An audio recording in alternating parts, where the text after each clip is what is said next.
dekat situ. Kita nak kena potong. Ini yang ya, keluar dekat elbow.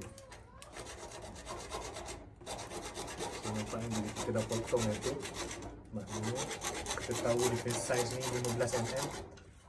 Pipe dia 15mm ABS. So kena ada satu soket dari sini. This one. Lepas tu side bawah tu satu soket dan juga satu elbow baru.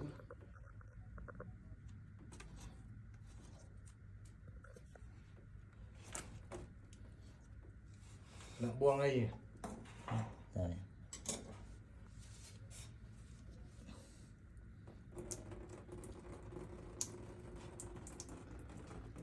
Sempit guys. Nak masuk sini. Sebab sini pun bahaya nak pijak ni.